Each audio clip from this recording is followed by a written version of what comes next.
What's going on, guys? That's better. I thought about making a top 10. The top 10 best moments from 2019 for One Piece.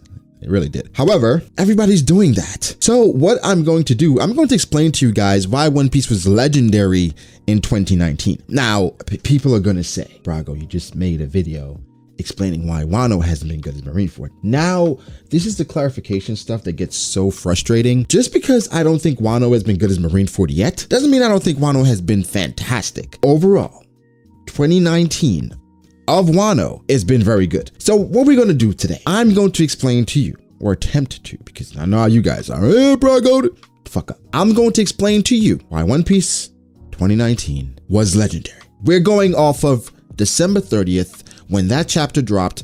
So One Piece chapter 929 to One Piece chapter 967. I know 967 didn't drop officially till like this week, but it hurts. So how has One Piece been in 2019? So chapter 929, that's the chapter where we first saw X Drake in his hybrid form. Shit was so dope, I'm not gonna lie to you. But from that point on, I think One Piece had ebbs and flows, because chapter 930 is when Big Mom shows up. And guys, do I have to remind you what the hell happened when Big Mom showed up? The community lost it. The community was split. I remember specifically, was it Roger? Roger had a stream where he like threw something at the window and people were mad at Roger because he was like, I don't like this. I think that was the chapter. I'm not sure, but I remember half the community was like, why is Big Mom back? And that comes from Whole Cake Island, because Whole Cake Island, a lot of people feel like Whole Cake Island wasn't a good arc. It was good. It just wasn't the best, right? Even post time skip, it wasn't the best post time skip. People were upset. Big Mom shows up and then she gets thrown off the waterfall by Kaido's subordinate. And it's like, oh my God, here we continue with the Big Mom BS, right? So that chapter was very contentious. A lot of people had very varying opinions on that chapter. Personally, I said, let's wait and see, right? Because the Big Mom showing back up, you kind of expected it, because Big Mom, she seemed like somebody that once she wants something, she's going to go after it. And Big Mom, even as big as she is, she came to Wano. Her getting thrown off by King while having so many subordinates there, that bothered me a little bit.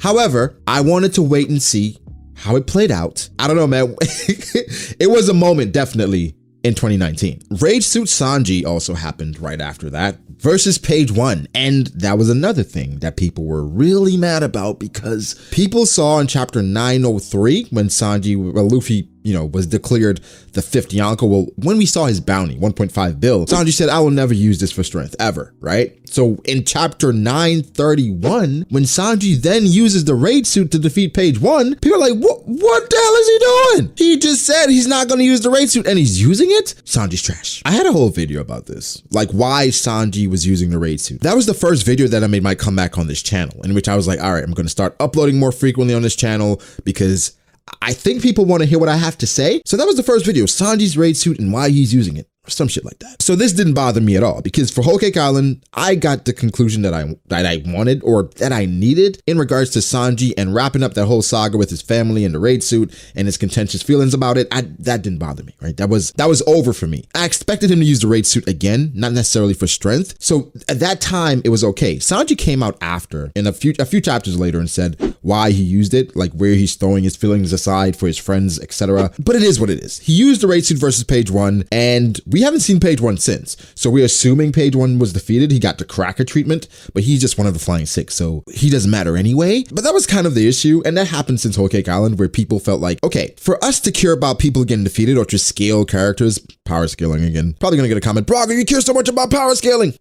If we don't care about a character, or we don't have an idea of how strong a character is, even when you use a new ability like the raid suit, it's nothing to really gauge it off of. So we're still kind of like, that was cool, but that beat him? Because it's no real scaling of how strong or powerful the raid suit is, especially with Sanji's, where it wasn't specifically designed for him. Okay, it was designed for him, I guess, but it's not made to amplify how Sanji fights or his powers, because they had no idea what Sanji was training or his fire powers, none of that. It's hard to scale, but we'll see. Because I assume page 1 should be back, unless he gets the Cracker treatment for real and doesn't come back the rest of the arc. But at least Cracker went into a Gear 4th tank, man. Like, all he got was a kick. Well, he got a full powered kick from the top of the mountain, whatever. We have to wait and see. But that was a moment as well. I was going to get into Big Mom's amnesia and like why that was so bad. Because Big Mom showing up initially, right? People were mad at that. I think the amnesia thing, that's what it was.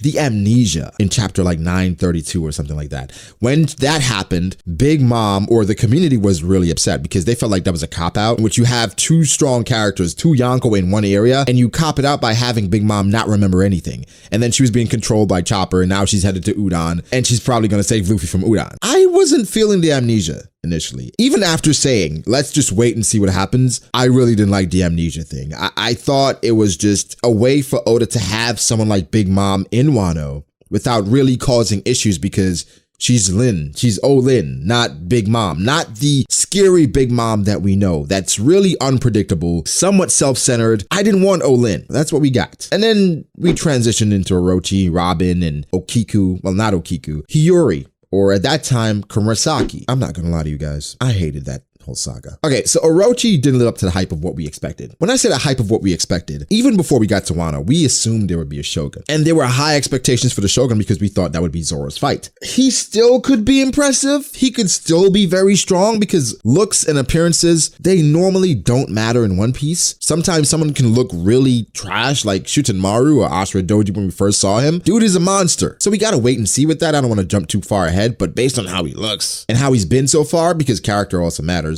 how he rose to the top, because we're getting more. 2019, we got some of Orochi and how he rose to the top. He's a conniving bastard. However, that's not an issue. That's not something we should use to disqualify him as being strong. Blackbeard had the same rise because but the thing is with Blackbeard, he has some credibility. The reason why Blackbeard has credibility is because Blackbeard battled Shanks pre-time skip and gave him a scar without a devil fruit. And Shanks is one of the most heralded characters in One Piece. People feel like he could be the strongest character in One Piece. And Blackbeard scarred him pre-time skip. But we don't know Orochi's stats yet. He's still protected by Kyoshiro, all that stuff. So we have to wait and see. So that whole saga, I didn't really enjoy it because of Orochi's portrayal and then the blatant, just straightforward nature in which they showed us that pretty much Kurosaki was Hiyori. It wasn't any true mystery to it. At least with the pudding thing, as atrocious as it was sometimes, you kept leaning like she could be really bad. She could be really good. With this was like, that's fucking Hiyori. Like, it's Hiyori. What do you mean? It's Hiyori. So now to the Udon saga. It was good. I don't think it was the best times in One Piece, but it was fine. I think what made Udon good initially was the portrayal of Queen, where Queen seemed to be very competent. Even to the point of toying with Luffy, her girl, and the prisoners, it felt like Queen was in control of Udon. Like there wasn't any point where you really felt like Queen lost control, well, until Big Mom showed up. But before that, Queen had his game planned out. He even put Luffy and her girl, or Luffy specifically, in a precarious situation, which he had to make a very difficult decision. Before we get to that, we have to talk about an enormous moment in 2019. The bathhouse scene. The bathhouse scene with Nami and Robin. I'm joking, guys. Not the bathhouse scene. Killer, or rather, Kamazo. So Kurosaki, or should I say Hiyori, she leaves with Toko, and now she's being chased by Kamazo, Orochi's dog, or Orochi's personal slayer, because he's Kamazo the manslayer. This time he's slaying a woman and a girl.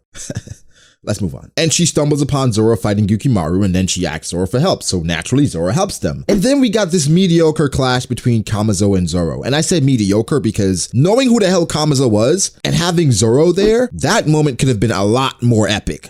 Guys, you know it could have been a lot more epic. It was fine. It was fine, but it wasn't groundbreaking. I think what was groundbreaking is what happened after the fact. So Zoro got scarred, right? He got impaled. Then Zoro used the scythe and then defeated Kamazo. That wasn't that big of a deal. But I guess before that even, we got to talk about the guy Zoro was traveling with, Yasu. Because outside of the Hiyori stuff, because Hiyori, after saving Zoro after he passed out by being stabbed by Kamazo, people said that he was hungry or poisoned. That whole scene never really made sense because we know what Zoro's been through in regards to endurance and durability. So being impaled by a scythe, it threw a lot of us off. However, he passed out, was saved by Kurosaki, or Hiyori, and then she confided in him. She told Zoro everything about the scabbards, about who she was, about Momonosuke, the time fruit, everything. And at that point I was skeptical because I was like, why is she telling this random Ronin everything? But then going forward, after we figured out the connection she had to Zoro's swords and the connection Zoro had to the Shimotsuki, the daimyo of her dad, or of her family, it was like, okay, noticing that sword, of course she would believe or trust in this person. And before we get to the death of Yasu, in which people had varying thoughts about that as well, let's talk about Udon really quickly and Luffy's training in Udon. That was a moment too, because a lot of people felt like Luffy was growing, and because he had not only that training moment with Kid in which they were in the prison and they weren't using devil fruits or haki, it seems like, because of the sea stone, they were getting strong, and Luffy physically seemed different. He seemed a lot bigger, a lot more buff, I guess. In Udon, it was introduced another form of haki, and it went back and showed us haki similar to what Rayleigh used in Sabaody, and right before the time skip on Raskaina, when he was showing Luffy different types of haki, or specifically armament haki. So that's what Luffy was learning in Udon. Hyogoro explained it as Ryo. That's what we call it now. It's really advanced haki, but Ryo. And Luffy was also displaying advanced future sight techniques in which Luffy was telling Hyogoro what to do before it happened, which showed he's advanced as a future sight user or as an observation haki master. I don't think he's mastered it to the point that Katakuri has or did. I mean, he probably could have. I mean, based on how he showed it versus Katakuri, but it showed that Luffy was definitely growing. And that was evident, and that was needed because of what happened last year in 2018 versus Kaido. Well, not last year, 2 years ago in 2018 versus Kaido. He got obliterated. And then it was advancing haki as well, giving us some more depth because haki had been lacking for a long time. I think it still is a bit lacking because it seems to have so many limitations until it's necessary. Like the whole haki blooming thing, that's weird, right? It's weird, and it seems like a main character thing, but whatever. I liked it. I really enjoyed the advancement of haki in Udon. The death of Yasu was a huge one at the time. It has even more significance now, seeing the Oden flashback. First off, Orochi, he was a subordinate of Yasu. Yasu took him in to help him. And knowing that he betrayed Yasu to this point where he killed him, it holds a lot more weight. I don't think people understand the dialogue and how much it's resonating more since the Oden flashback. Here's one thing Yasu said to Orochi before he died. When he asked him what are his last words, Yasu says, "A man of such small caliber shall never in his life truly devour Oden," and laughs. That's really significant because knowing that Orochi had to do so many slimy things to kind of trick Oden or trick the people of Wano to get to where he is, and he would never measure up to someone like Oden because Oden was such a larger than life figure. And knowing that now, Orochi's definitely going to have some insecurities with never being a man like Oden, especially now knowing the history of the Kurozomi and the Kozuki. Those words, I understand why he killed Yasu at that point. I mean, he was going to kill him anyway, but after those words, he was like, nah, that's it. That's it, bro. And then Toko was right there watching it. So that was sad. I think now knowing the history and the connection between Yasu and Orochi, that moment matters to me more because in real time, I'm not gonna lie, it wasn't as significant to me. I was like, all right, the old weird smiling dude is dead. All right. And I understand the sacrifices he made to kind of reset everything that was going on in Wano, which it didn't really reset everything because Orochi didn't want to admit that he was wrong about the guys that he had locked up. So he just kept them locked up anyway. But he changed a lot of things. It started making people that was serving Orochi question things like, could he be wrong? Like, do we have the wrong people arrested? And again, in One Piece, will and determination and no doubt is so important. Dropping that speck of doubt in Orochi's men was huge. So I think it's going to pay off towards the latter stages of Wano. We also found out more about the smile fruits and knowing that it's a 10% chance of you actually gaining the powers of the fruit. So throwing out that 10%, there's now a 90% chance of you losing your ability to express anger or sorrow. Only thing you could do then is smile. It's so fucked up. It's crazy to think about. And of course, Orochi being a scumbag that he is, after killing Toko's dad, he then tries to kill her because she laughed at him when he was being a dumbass. But the thing is, she can't help it. You're the reason why she's that way. You're the reason why she can't express anything else other than smiling. Are you an idiot? So then we had the amazing panel with Zoro and Sanji, which was just amazing. So that moment in the Capitol was fantastic. I mean, the only thing I didn't like about that was the fact that it was resolved off screen. And that's been something that's been happening in Wano quite frequently, in which things are being resolved off screen. It's very interesting stuff. First off, the Sanji page 1 fight. We're assuming it's the end. But if it wasn't the end, why wasn't that shown? Law and Hawkins. And we'll get to that later. But we saw Hawkins chopped up. We saw who we know now to be ex-Drake there. Why wasn't that shown? That shouldn't have been off screen. Even if you don't show ex-Drake, you can show Hawkins and Law going at it. The things at the Capitol. All we saw was a lot of things going on in the Capitol. Then we skip away. And now Zoro and Kurosaki, they're at the shrine of Enma. Those are things we would have liked to see. That doesn't really hurt Wano too much, but it impacts it for sure. Because even Ashura Doji versus Oden, that was off screen too. And I don't get why you off screen that. That's pre-time skip. That's a flashback. You show something like that. You show it, bro. One of the more epic moments in the community that blew me away as a fan and as a YouTuber, as a viewer. Kamazo being killer. Every time I mention this, I gotta mention my boy Geo_AW on Twitter, because he had a whole theory about Kamazo being killer. Most people kind of wrote it off because like,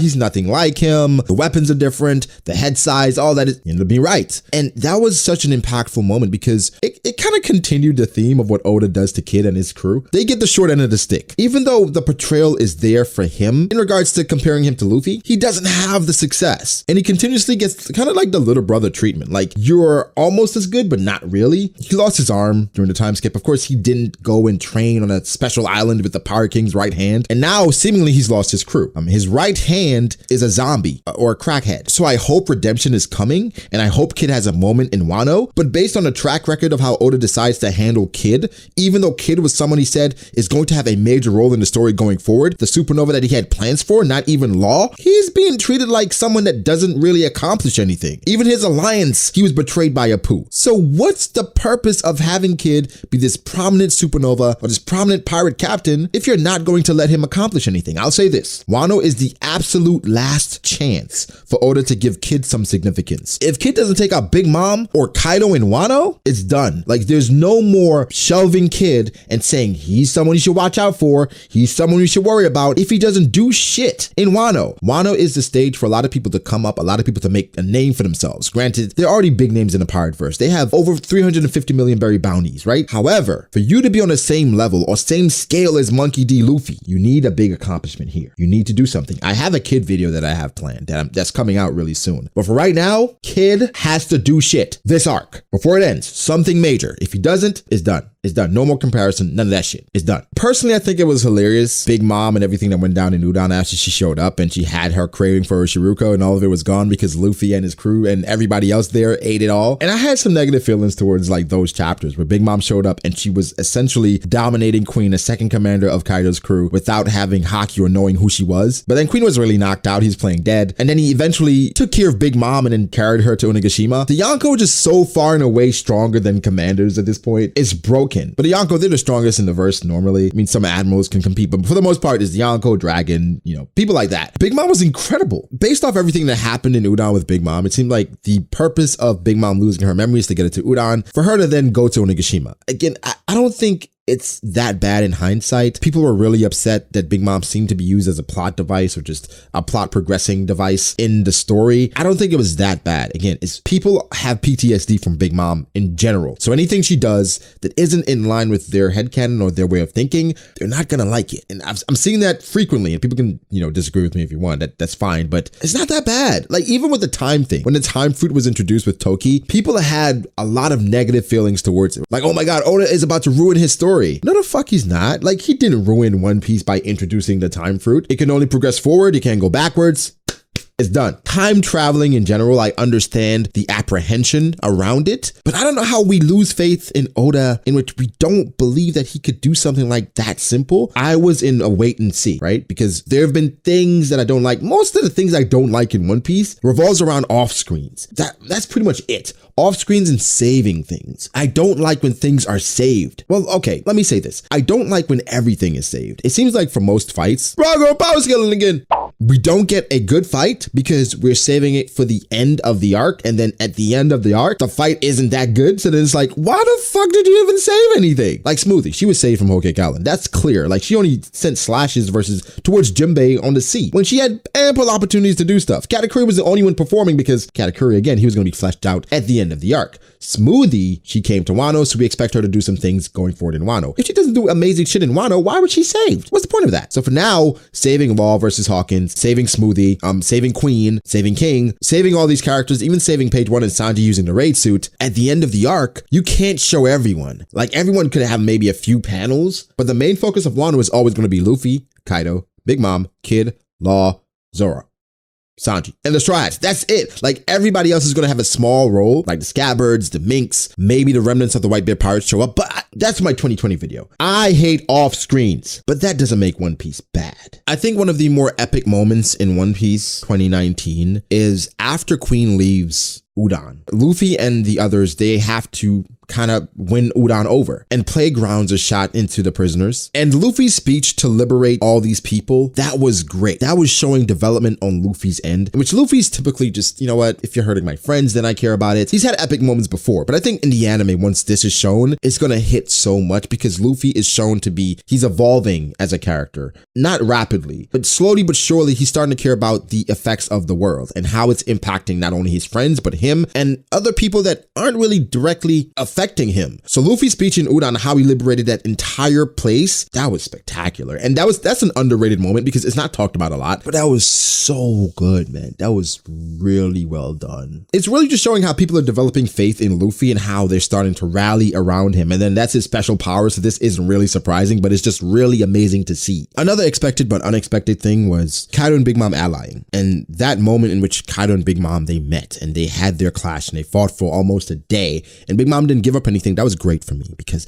a lot of people have been slandering Big Mom because of everything that happened in Whole Cake Island. I was kind of tired of it and annoyed of it because Big Mom is one of the Yonko that don't get the credit that she deserves because she's quirky, right? And Oda made her very quirky and just different as a character in which, yeah, she's used as a plot device sometimes. I mean, you can see that. And that happens in every arc in which the main antagonist, they're not as impressive as they should be because Oda is protecting the Straw Hat somewhat. So if Big Mom was Big Mom and this terrifying Yonko throughout Whole Cake Island that entire time, they would have no chance. Like if Big Mom went and took matters into her own hands and went after Luffy herself, like if Luffy encountered Big Mom in the Seducing Woods, it's over. Like it's completely over. Oda had to place these limitations, these horcruxes, right, for Big Mom that people were saying for a while. You have to go through these things to take out Big Mom, and Big Mom has this glaring weakness. The Mother Caramel photo, you have to hit that over, and Big Mom goes into this crazy state, and this is what you use to get out of the wedding. These things are used in stories to just give the main character or the protagonist a chance, and that's what happened. So Big Mom, of course, she gets the short end of the stick, but that shouldn't be a reason to disqualify her power and her strength because she's still very fucking strong.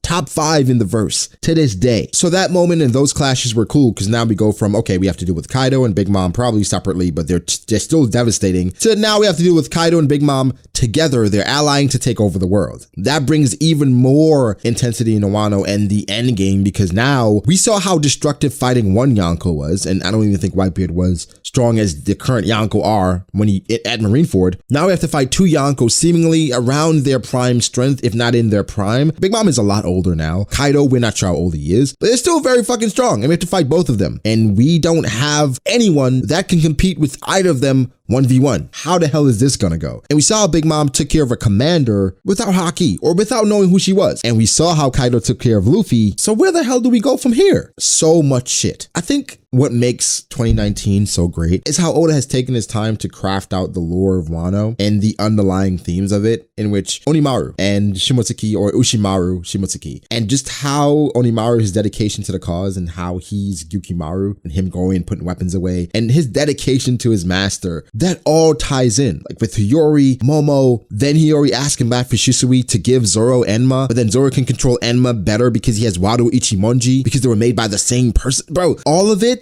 is just so very well done. And then the whole thing about Enma, because I remember making a video, right? I made a video saying why Zoro will not accept Enma. People killed me for it because obviously I was wrong. I think I enjoy those videos because people weren't upset at the reasons why I gave my thoughts and my opinions. People came back and they talked shit because I was wrong. But he didn't say it at the time because I gave good reasons. And I think those reasons still stand. Of course, Zoro now has accepted Enma, and Enma is a force to be reckoned with. I say that to say that I liked how Oda tied it all in. And he gave logical reasons as to why he wouldn't accept it and why he would. Oda's a master at this. Like, this has been a roller coaster. So many different moments to deepen our love for the series. Again, I don't think Wano has gotten to Marineford yet. And I don't want to keep saying that because Wano isn't over. We're not at the climax yet. I think once we get to Onigashima, which we probably should get next year, my mind could change. A lot of things are being set up. My thing is that I want to feel more connection to the characters. I felt it in Zou with the Minks, with the Raizo is safe and the sacrifices they made. I feel it with Ashura Doji. It went away a bit because of how quickly Ashura Doji converted and said, okay, let's just get it together and take down Kaido. But I wish it would have been more of, okay, I'm only getting with you guys or allying with you guys because I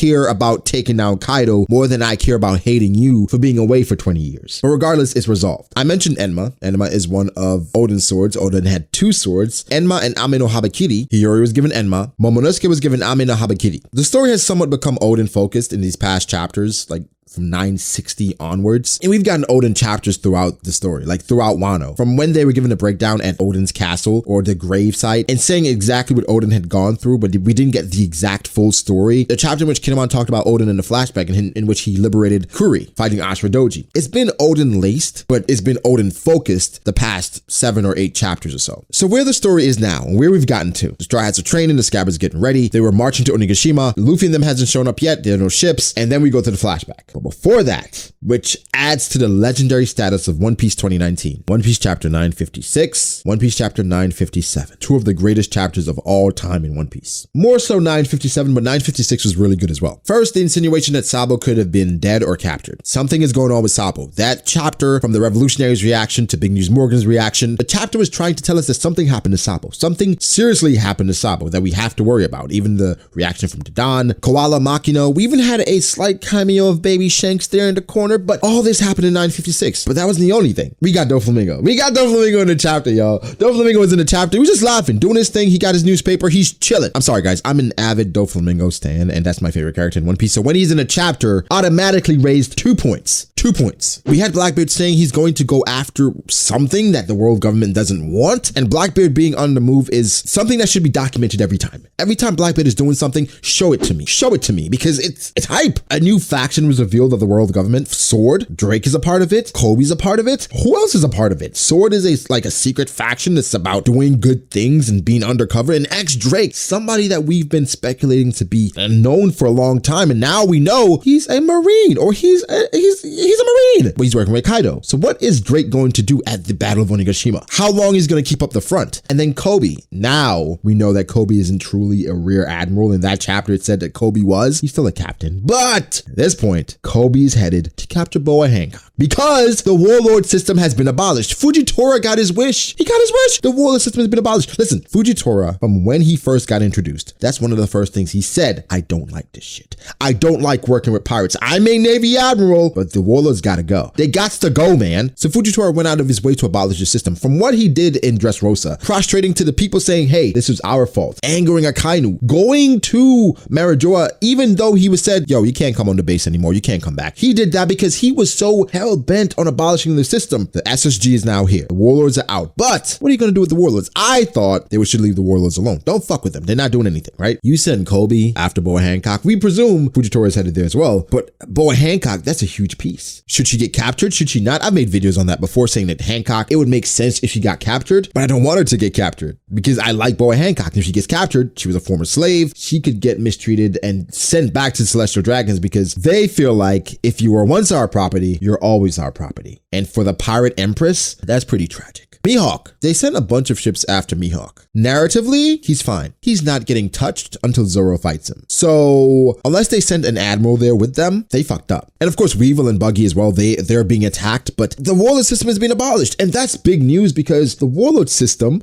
that's part of the balance. The warlords are helped and used to maintain the balance against the Yonko. Taking out an entire faction of the balance, we have to see what the SSG are. What makes them so credible? What gave you the confidence to say, we don't need the warlords anymore, we have the SSG? Because we got to see something spectacular where you feel like they can maintain or they can replace not only the power and the strength of the warlords, but the influence, the reach that they have. We got to see. We got to see it. Now, 957. In my mind, top 5 or top 3 greatest chapters in One Piece ever. It was a history lesson. We learned about the Rocks Pirates, and we learned about the members of the Rocks Pirates. Big Mom, Kaido, Shiki. Those are the big names. Biggest of all, Rocks Dizabek. Apparently, he was somebody that was hell-bent on taking out the world government. He had done a lot of research. He put this whole team together to take them out. He had kidnapped slaves at God's Valley, and then he was taken out by a young Garp and Roger who allied together. What the fuck? Apparently he was so strong, he was Roger's most formidable rival. And we haven't heard of this guy because essentially because of his beliefs and how much he wanted to accomplish, he was erased from history. What he wanted, they didn't want out there. Rocks Dizabek, as impactful as he was, having Whitebeard, Kaido, Big Mom, Shiki under you, they did not want that person's name or even his aura to be existing in the world. That was erased. God's Valley, gone. What the fuck? Bro, Mind-blowing, absolutely mind-blowing chapter. Like, when I go back and read that chapter, I still can't believe it exists. I still can't believe it. However, that's not the only thing. That's not the end of the chapter. We got the bounties of all the current Yonko. Blackbeard, Shanks, Whitebeard, Blackbeard, Shanks, Big Mom, and Kaido. All of these bounties. What? What? The Yonko bounties? But we didn't stop there. That wasn't the end. We also got Whitebeard and Roger's bounties. The 2 highest bounties in the world. Ever for pirates.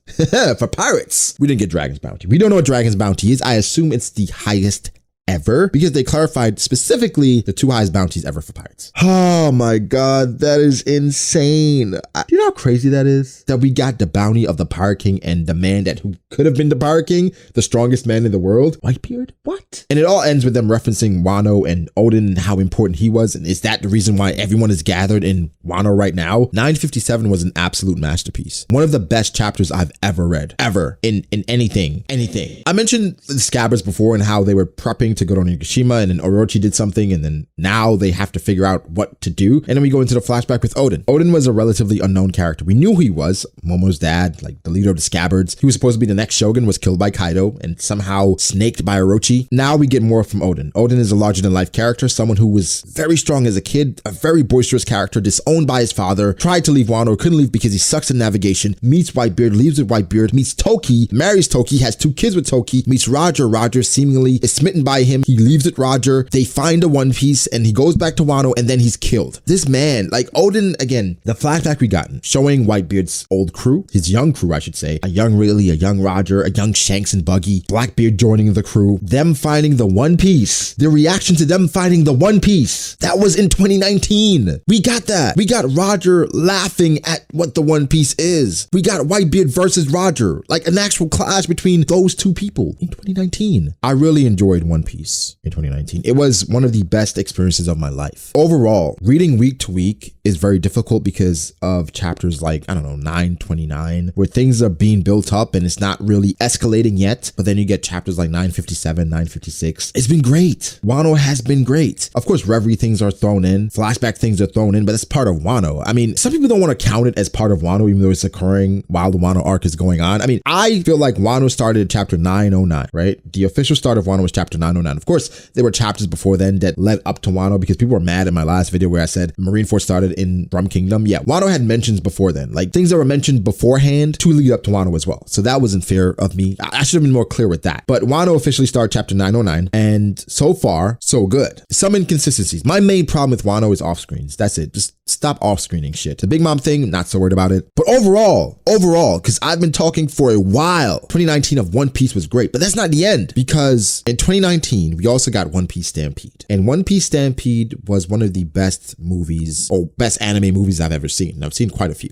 It's my 3rd best One Piece movie after Film Z. Actually, no, I'm sorry. It's my 2nd best One Piece movie after Film Z. It's better than Strong World to me. It's better than Film Gold for sure and all the other One Piece movies. Stampede was an experience. It was brain dead action. The action that we don't normally get in One Piece. That was what Stampede was. Boa Hancock going absolutely berserk. One of my favorite moments in Stampede because that was just so well done. Douglas Bullet fucking decimating the supernovas. Fujitora and Zoro. Listen, that movie was really good. I really hope everybody goes, or every One Piece fan, even if you're not a One Piece fan, go see Stampede. It's just that good. Even if you won't get anything or won't understand like why there is, damn, I was about to spoil. No, I'm not gonna spoil. But One Piece in 2019 was an experience. It was great. From the Vivid cards we got, the SBSs, it's a good time to be a One Piece fan. A great time, actually. The fact that I can talk this long about One Piece and just things that's occurred over the past year, I really care about the series. And again, One Piece should be ending in 5 to 7 years. That's my estimate, but I'm going to cover it until it ends. From the anime to the manga, all that is going to be covered going forward. I love One Piece. I don't know what else to say. I love other manga and anime as well, and I will get to those at some point. But I just wanted to bring you guys like things I enjoyed in One Piece 2019, like why One Piece 2019 was legendary. And I hope you guys enjoyed this. This is very long, a lot longer than I expected it to be. I just couldn't stop talking. Just so many things to talk about. I just couldn't stop talking. So what did you think about One Piece 2019? What were your favorite moments of One Piece 2019? Doesn't have to be manga alone. It could be manga, anime, movie. Give me your best moments. I was going to do a best moments video. You guys can let me know if you still want me to do that. Ranking the top 5 moments or top 10. Do that as well. Just leave your thoughts. If you would like for me to do that, I can do that. but I wanted to do something different. Just give you guys my overall, just general thoughts of One Piece and why 2019 was legendary. If you liked the video, if you did, subscribe to the channel for more content like this. Follow me on Twitter at BragoDAce. Follow me on Instagram at BragoD.Ace. The support goes a long way. I really appreciate it. You guys definitely motivate me to do a lot better. The support, the comments, the likes, subscribers. I'm motivated to every day try to put out something good or make better content, try to get better at what I'm doing. So thank you guys so much, my patrons. Thank you guys so much. You guys support me otherwise, other than subbing, liking, and commenting. You guys, do a bit more, and I appreciate that. So thank you so much. You guys are amazing. You guys are awesome. Thank you. Thank you. Thank you. I shall catch you in the next one. Peace.